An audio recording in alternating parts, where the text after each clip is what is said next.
ലാലേട്ടൻ നോക്കും. ലാലേട്ടൻ നോക്കും.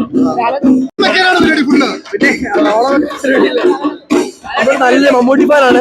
എന്നാലും നമ്മൾ എല്ലാവരും സപ്പോർട്ട് ചെയ്യണല്ലോ. അപ്പൊ അതുകൊണ്ട് നമ്മൾ അങ്ങനെ ഒരു താരങ്ങളെ താരതമ്യം ചെയ്യുന്നില്ല. സോ നമ്മൾ എല്ലാവരും കമ്പാക്ക് ഏറ്റവും കൂടുതൽ നമ്മൾ പ്രതീക്ഷിക്കുന്നത് ദിലീപിന്റെ കമ്പാക്ക് വേണ്ടിയാണ്. അപ്പൊ അതുകൊണ്ട് നമ്മൾ ഏറ്റവും കൂടുതൽ പ്രതീക്ഷിക്കുന്നത് ദിലീപിന്റെ കമ്പാക്ക്. അതാണ് ഏറ്റവും വലിയ ആഗ്രഹം.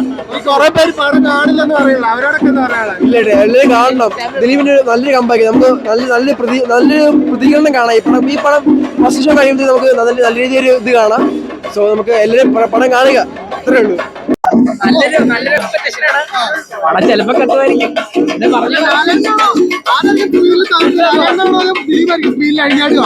രണ്ടുപേരും അഴിഞ്ഞാടുമായിരിക്കും.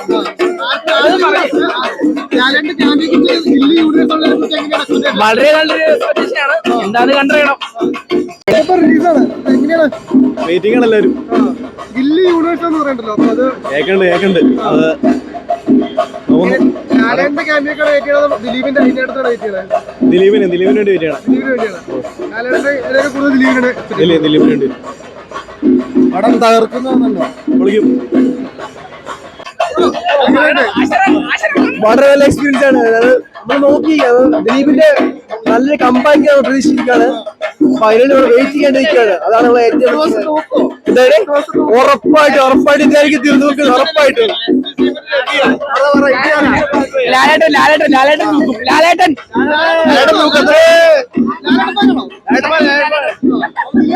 യൂണിവേഴ്സ് ആണല്ലോ. അടിപൊളി പടമായിരിക്കും. കുറെ നാൾക്ക് ശേഷമല്ലേ ലാലേട്ടൻ ദിലീപ് കോമ്പോ? പിന്നെ സൂപ്പർ സിനിമയായിരിക്കും. അടിപൊളി സിനിമ. കണ്ടിട്ട് അഭിപ്രായം ഇറങ്ങും പറഞ്ഞേക്കാം. ഗില്ലി റെഫറൻസ്, വിജയ് റെഫറൻസ് ഉണ്ട്. അതിനെങ്ങനെ എക്സ്പെക്ട് ചെയ്യണേ? ഒരു പീക്ക് ലെവൽ കൊടുത്തിട്ടുണ്ട്. കഴിഞ്ഞിറങ്ങും പറയാം. ഒരുമിച്ച് ഒരുപാട് സ്ക്രീനില്ല. അപ്പൊ എന്ത് തോന്നുന്നു? നന്നായിട്ട് തോന്നുന്നു. ഗില്ലി യൂണിവേഴ്സ് ഒക്കെയാണ്, വിജയ് റെഫറൻസ് ഒക്കെ ഉണ്ടാവും. കുറെ നാൾക്ക് ശേഷം ഇങ്ങനെ ഒരു ലാലേട്ടൻ ദിലീപ് കോമ്പോ തന്നെ. അതെ തിയേറ്റർ തൂക്കുന്നു തോന്നുന്നുണ്ടോ? നല്ല അത്യാവശ്യം അവര് പറഞ്ഞേക്കുന്ന പരിപാടി വരുവാണെങ്കിൽ, ഇപ്പൊ സ്പൂഫ് ആണെങ്കിൽ സ്പൂഫ് അത് മര്യാദയ്ക്ക് ഒത്തു വന്നിട്ടുണ്ടെങ്കിൽ നമ്മളൊരു അടിച്ചുപൊളി വെയിറ്റിലാണ് വന്നേക്കണേ. അപ്പൊ അത് മീറ്റ് ചെയ്താൽ മതി. വലിയ കഥയും പരിപാടികളൊന്നും വേണമെന്നൊന്നും ഇല്ല. അത് കിട്ടിക്കഴിഞ്ഞാൽ പടം ഓക്കെ ആവും.